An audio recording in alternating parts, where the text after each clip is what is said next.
If you're the owner, you're the key driver of successful COBie implementation, and as a result, the delivery of useful asset information that helps your FM teams operate the building successfully. If this is what you want, then pay attention to this video where we explain your roles and responsibilities, and towards the end of the video we also explain what you should expect to receive in return. Starting with your role, the do, which is summarized into two main missions. The first mission starts before COBie implementation. That means before design stage. It begins by clearly specifying COBie the contract. This includes 4 key points. First one, which is defining what constitutes as a compliant COBie deliverable, both the components of the COBie deliverable and the criteria to make it a compliant one, including first one, which is the COBie file, which should be as per the COBie standard, same structure. Don't accept any custom-made formats or any format generated by software tools that are not in compliance with the standard, okay? Then it should also contain all COBie data found in design or construction records to date. And finally, deliver it in spreadsheet formats, as this format can be imported into most, if not all, CAFM or CMMS systems. Then we have the documentation, which is all the documents referenced in the COBie file, like product data sheets, warranty certificates, O&M manuals, and so on. And finally, the QC report that should be done using a dedicated COBie QC software tool, not by visual checking. This is very important, and we'll talk about why the QC should be done using a dedicated QC software tool in another video. The report should show 0 errors. Second point is adding your customizations or project-specific needs, if and only if they are permitted within the COBie standard. That includes the classification system like Uniclass, Omniclass, and so on.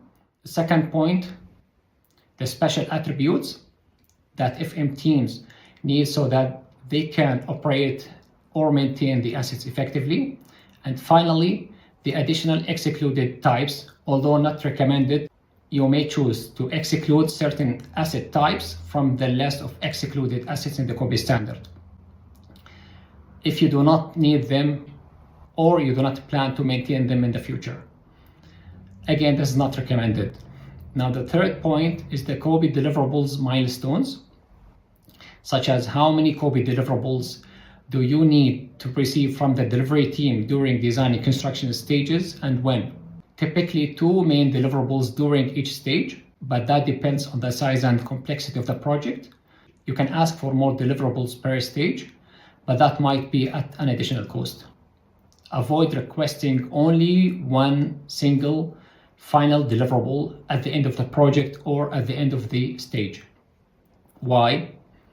Because if any issues are identified, you may not have time to correct them before that stage is concluded or before project completion. And the fourth and final point is to link the timely and compliant COBie deliverables to a progress payment. This is a very important point. Why?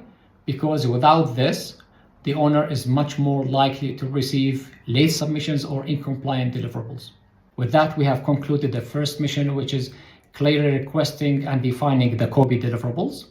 By this stage, the designer has already started their normal design activities, along with producing and possibly delivering COBie data.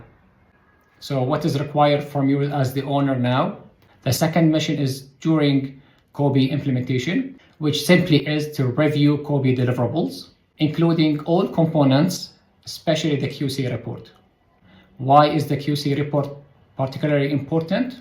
Because without a QC report showing 0 errors, there is no guarantee that the COBie data or the asset information can be successfully imported into or consumed by CAFM CMMS systems. This is the accessibility issue. And then there is no guarantee that the asset information is complete, accurate, interlinked, and represents the design and construction records. With that, we come to what to expect in return, which is the get. 2 things. One, to receive a compliant COBie deliverable, exactly as defined earlier with all components, COBie file, the documentation, the QC report. Now, COBie should give you asset information that is complete, accurate, accessible, and representative of the as-built. If this is not the case, then COBie was implemented incorrectly. Second thing is that it should be a timely deliverable. No delays, especially the final handover at each stage. Why?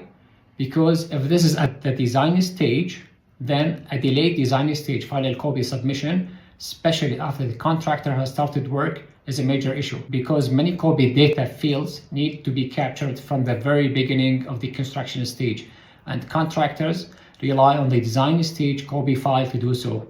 Delays in the construction stage COBie activities might cause problems in the quality of the data.